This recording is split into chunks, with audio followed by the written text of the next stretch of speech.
Hi, I'm Nancy. I'm in my early 30s, living in a beautiful suburban home with my husband Victor and our two adorable kids, Laura and Noah.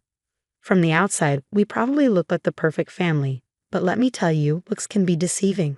I used to be a high-powered marketing executive, but I decided to stay home with the kids, thinking it was the best choice for our family. Little did I know, Victor had his own ideas. "You're doing it wrong," he'd say, hovering over me as I changed Noah's diaper. Mrs. Hawthorne would never let him squirm like that. I'd grit my teeth and smile tightly. "Well, I'm not Mrs. Hawthorne, am I?"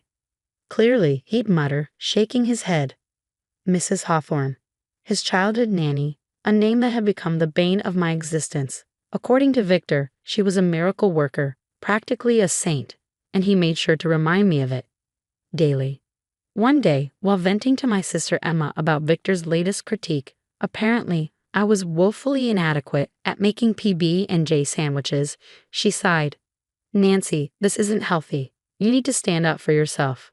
"I know," I said, "but he makes me doubt everything I do." Later that week, my best friend Lena came over for coffee. Victor breezed into the kitchen, dressed for work, and zeroed in on Laura. Her hair is a mess. Mrs. Hawthorne always made sure I looked impeccable. Before I could respond, Lena cut in. "Hey Victor, maybe you should call Mrs. Hawthorne for some tips on how not to be a jerk to your wife." Victor flushed red, but before he could retort, his phone rang. He turned to me after hanging up. "We need to talk tonight. It's about the kids." That evening after the kids were in bed, he dropped the bomb. "I've been in touch with Mrs. Hawthorne. She's retired now, but she's agreed to help raise the kids. Properly." I felt like the floor had been yanked out from under me. "What? You can't be serious." "I'm dead serious. The children need proper guidance and clearly you're not up to the task." "Victor, they're our kids. I'm their mother." He waved his hand dismissively. "And you'll continue to be their mother. Mrs. Hawthorne will just enhance their upbringing." I wanted to scream, to fight, to tell him exactly where he could shove this precious Mrs. Hawthorne. But I was worn down. His constant criticism had eroded my confidence. Against every instinct I nodded.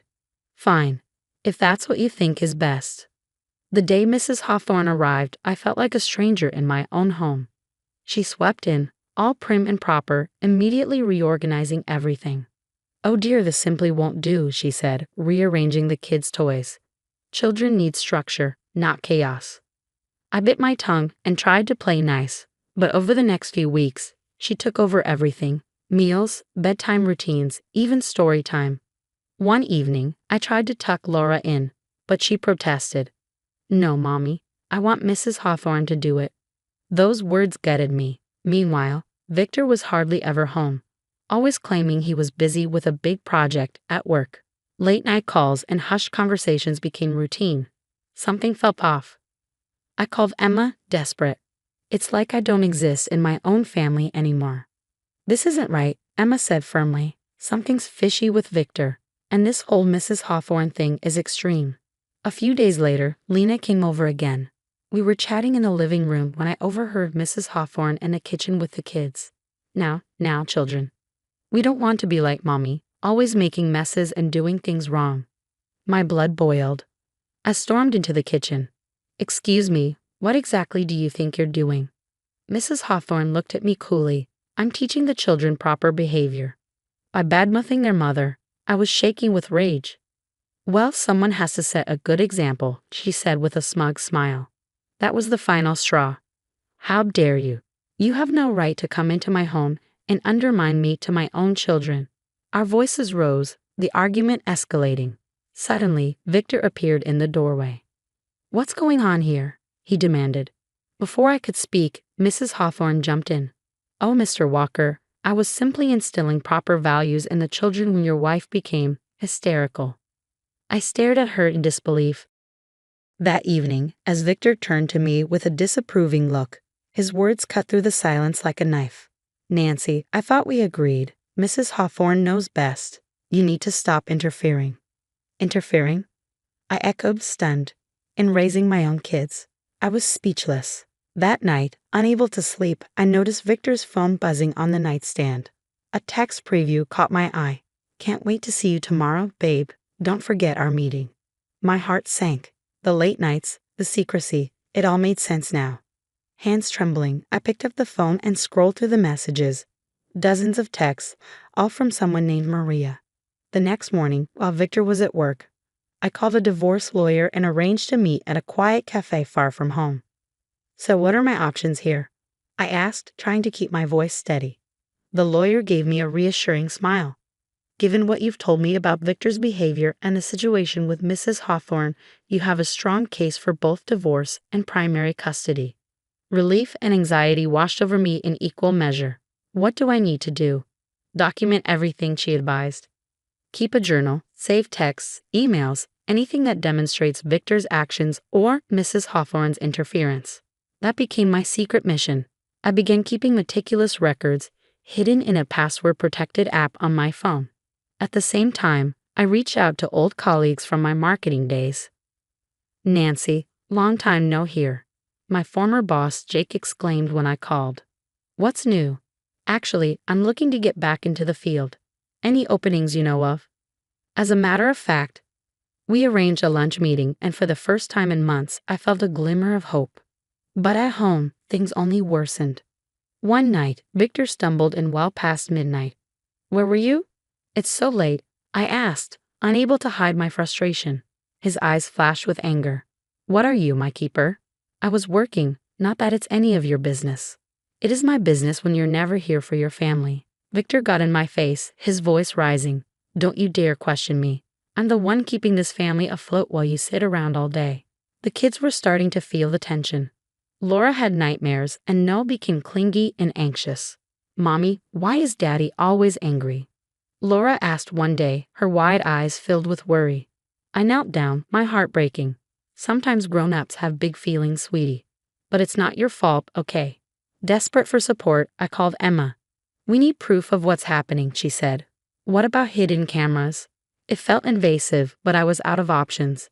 Emma came over while Victor was at work, and we set up small cameras in the common areas of the house. What those cameras revealed was worse than I imagined.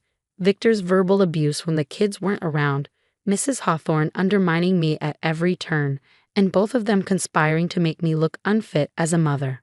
Despite everything, I decided to make one last attempt to reach Victor. For the sake of the kids, I thought. I called his office.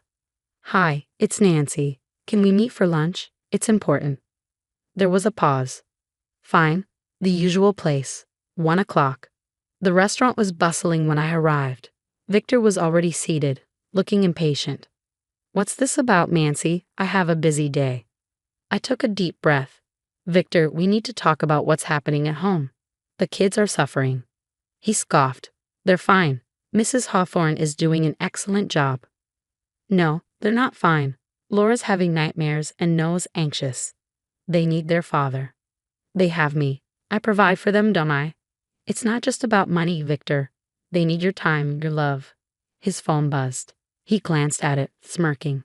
"Is that more important than this conversation?" I asked, frustration building. "Maybe it is," he snapped. "Unlike you, some of us have real work to do." That's when I asked the question I've been dreading. "You're having an affair, aren't you?" His face flickered with surprise before hardening. "Don't be ridiculous." "Who is she, Victor? Your secretary?" He stood abruptly. "I don't have to listen to this. You're hysterical, just like Mrs. Hawthorne said." As he stormed out, leaving me alone at the table, I felt an unexpected sense of calm. This lunch confirmed what I had known all along. There was no saving this marriage. The next morning, I set my plan into motion. I dropped the kids at school, then headed to my lunch meeting with Jake. As I walked into the offices of Victor's biggest rival company, my head held high. "Welcome aboard, Nancy," Jake greeted me with a firm handshake and a grin. "Ready to shake things up?" I smiled back. More than ready. That evening, I sat at the kitchen table, a folder in front of me, waiting for Victor. When he walked in, his tie loosened and his expression weary. I met his gaze calmly. "We need to talk," I said. He sighed, already irritated. "What now?" Without a word, I slid the folder across the table. "Divorce papers. I suggest you read them carefully." His face turned crimson. "What the hell is this?" "It's me taking back my life," I replied evenly. "I have evidence of your affair, your verbal abuse, everything." He lunged for the folder, but I pulled it back. Aha! My lawyer has copies of everything, including footage of you and Mrs. Hawthorne plotting to turn the kids against me. His bravado crumbled in an instant. Nancy, baby, let's talk about this. We can work it out. I laughed, a real, unrestrained laugh. There's nothing to work out, Victor. It's over. The custody battle was brutal. Victor's lawyer tried to paint me as an unstable and neglectful mother. But when we presented the hidden camera footage, the courtroom fell silent. The judge's face hardened as she watched Victor and Mrs. Hawthorne scheming on screen.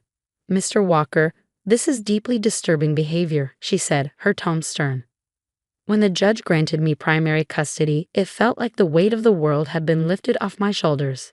Outside the courthouse, Laura and Noah ran into my arms.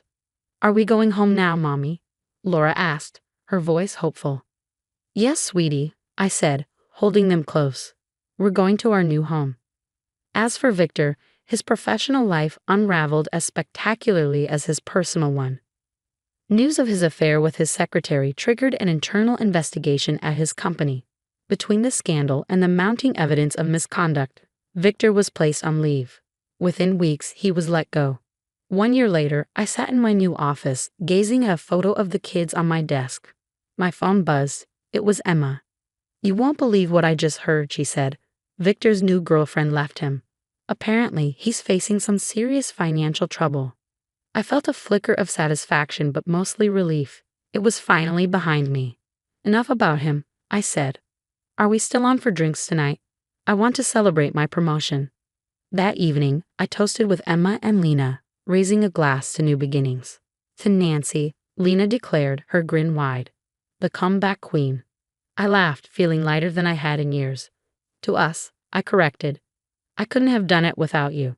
As I looked around at my friends and thought of my kids at home, I realized I wasn't just surviving, I was thriving.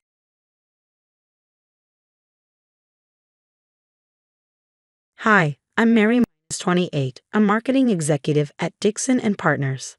I've always been proud of taking care of my mom, especially after she divorced Dad when I was 15. The apartment is perfect, honey. I can finally host proper dinner parties. Mom squealed on the phone as I helped her move into her new luxury apartment, the one I was partially paying for. I smiled, remembering how hard she worked raising me alone. That's great, Mom. Just remember, it's a bit over budget, so we'll need to keep the extras in check. Oh, darling, don't worry. You know how good I am with money, she said breezily. Later that week, while having coffee with my best friend Jennifer, Mom called again, her excitement palpable. Mary, you won't believe who I met at the country club, Sandra Thompson, from Thompson Real Estate. The Thompson Real Estate? I asked, incredulous. How did you end up there? Oh, I have my ways, she replied coyly. Sandra and I just clicked. She's even invited me to her charity gala next weekend. Jennifer raised an eyebrow as I hung up. Your mom, at the Thompson Gala? That's interesting. When my boyfriend Michael joined us a few minutes later, I filled him in on Mom's sudden social leap. She's been acting different. Last week, she showed me her Instagram and had edited old photos to hide the peeling wallpaper in our old apartment. Michael frowned. That doesn't sound like her. Linda always used to be proud of how she managed as a single mom. That evening, I stopped by her apartment and found her practicing what she called her society laugh in front of a mirror. Mom, where are all the family photos? I asked, noticing the bare walls. Of those old things. She waved dismissively. They didn't match the new decor. Sandra's decorator suggested something more modern. Even the ones with Grandma and Grandpa. Your wedding photo. Mary, let's be realistic. Those photos, they show a different time, she said, avoiding my eyes. Sandra's crowd has certain expectations. You mean they show we're Chinese? That we're middle class? Mary, you don't understand. Sometimes we need to adapt. Adapt. Last week, you told me to call you Linda instead of Mom in public. Well, you're old enough now. It sounds more sophisticated. A text from Jennifer buzzed on my phone. Your mom just posted about her summer home in the Hamptons on Facebook. Isn't that your cousin's beach rental? I glanced at Mom, now balancing a book on her head as part of her poise training. The woman who once taught me character mattered more than appearances was vanishing before my eyes. This dinner party will change everything, she said, not meeting my gaze. The Thompsons are coming. Everything must be perfect. The night of the party, I arrived early with the expensive wine she asked for. The apartment smelled of catered French cuisine, undoubtedly charged to my credit card. Mom, I got everything you needed. Do you need help with anything else? Just one thing, she said, handing me a black dress and white apron. What is this? I asked, confused. Oh, just for tonight. Please, Mary, she pleaded. Before I could protest, the doorbell rang. She rushed to greet Sandra Thompson, her husband Patrick, and their son Peter, all elegantly dressed. Maria, come meet our guests, Mom called out, her voice honeyed. It took me a moment to realize she was talking to me. This is Maria, my wonderful cleaning lady. She's such a treasure. Her words hit like a slap. I managed a polite nod, my face burning. Linda, tell them about your daughter in Europe, Sandra gushed, the one doing her PhD. As I served appetizers, Mom spun elaborate tales about her daughter at Oxford, her summers in Monaco, and embassy parties with her late husband, the ambassador. My dad, a high school math teacher, would have laughed at the absurdity. Jennifer arrived mid-party, as Mom had forgotten she'd invited her weeks ago. What are you wearing? She hissed. Apparently, I'm Maria tonight, I whispered back. Jennifer's jaw dropped as Mom continued weaving her web of lies. From small investments in the Thompsons' new real estate project to properties in Monaco, it all felt surreal. Later, after the guests left, I confronted her. Mom, an imaginary daughter. Embassy parties, Monaco properties, and what about this investment with the Thompsons? Where did you get $500,000? It's just temporary, Mary, she said, her voice trembling. I needed to keep up appearances. With my money? The apartment payments, the credit cards, don't be so dramatic. Mom waved me off. Once the investment pays off, everything will be fine. Mom, this isn't networking. It's fraud, I said, my voice shaking. It's business, she snapped. You're too naive to understand how things work in these circles. Now, if you'll excuse me, I need to call my broker about the Monaco property. I watched her stride away, still draped in her fantasy world, as if nothing had happened. A text from Jennifer lit up my phone. Check your credit report now. Her insistence wasn't misplaced. My stomach dropped when I saw the results. 6 new credit cards opened in my name, all maxed out. The next morning, I stormed into Mom's apartment, the report clenched in my trembling hands. How could you do this? I demanded. These cards aren't even in your name. Lower your voice, Mary. The neighbors might hear, she said coolly, as if that were the biggest concern. The neighbors? Mom, you stole my identity. You committed identity theft. Borrowed, she corrected, crossing her arms. I merely borrowed your excellent credit for a few investments. Once they mature, everything will be repaid. Investments? You mean the fake Monaco property or the Thompson deal you can't possibly afford? She rolled her eyes. You're being hysterical. This is why I needed a more sophisticated daughter for my new circle. Someone who understands the importance of appearances. You mean your fake Oxford daughter? My voice cracked. Mom ignored me, already checking her phone. Sandra's texting about the yacht club membership, she muttered as if I wasn't even there. At work the next day, I met a new hire. Hi, I'm Emily Thompson, she said, offering a friendly smile. I just transferred from the LA office. My stomach dropped. Thompson. Over lunch, Emily proved refreshingly down to earth. God, those charity galas my mom throws are so pretentious, she groaned. Everyone's just there to show off. Must be tough dealing with all that, I said cautiously. Right? Speaking of deals though, Mom won't shut up about this amazing investment opportunity. Some woman named Linda Chen convinced them to back a huge development project. I nearly choked on my salad.